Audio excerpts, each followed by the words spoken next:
కేంద్ర ప్రభుత్వ అప్పు 197 లక్షల కోట్లు, రాష్ట్ర ప్రభుత్వాల అప్పు 82 లక్షల కోట్లు. ఇది మన పిల్లలకు ఉద్యోగాలు రాకుండా చేస్తుంది. ఎలా?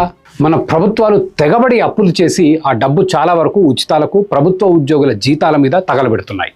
నాకు ఉచితాలు వస్తున్నాయి, అప్పు తీర్చేది నేను కాదు కదా అని మీరు అనుకోవచ్చు. ఇక్కడే మీరు పప్పులో కాలేసేది. మన పిల్లలకు మంచి జీతాలు వచ్చే పెద్ద కంపెనీలలో ఉద్యోగాలు రావాలని అందరం కోరుకుంటాం. అలా జరగాలంటే పరిశ్రమలు రావాలి. చైనా అట్లా చేసే ఈరోజు అక్కడి పౌరులకు సగటు భారతీయుడు కన్నా 5 సంపాదన ఇవ్వగలిగింది.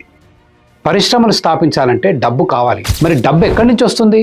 వ్యాపారస్తులు కొంత సొంత డబ్బు పెట్టినా చాలా వరకు అప్పు చేసి పరిశ్రమలు స్థాపిస్తారు. మరి అప్పు ఎవరిస్తారు? బ్యాంకులు ఇస్తాయి. బ్యాంకులకు డబ్బు ఎక్కడి నుంచి వస్తుంది?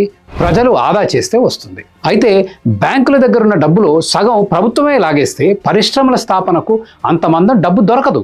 ఈరోజు మన బ్యాంకుల దగ్గర ఉన్న మొత్తం 640 లక్షల కోట్ల రూపాయలు. ఇందులో ఒక కేంద్ర ప్రభుత్వమే 197 లక్షల కోట్ల అప్పు తీసుకుంటే రాష్ట్ర ప్రభుత్వాలు 82 లక్షల కోట్ల అప్పులు తీసుకున్నాయి. ప్రైవేట్ కంపెనీలు 248 లక్షల కోట్లు, సామాన్య ప్రజలు 113 లక్షల కోట్ల అప్పు తీసుకున్నారు.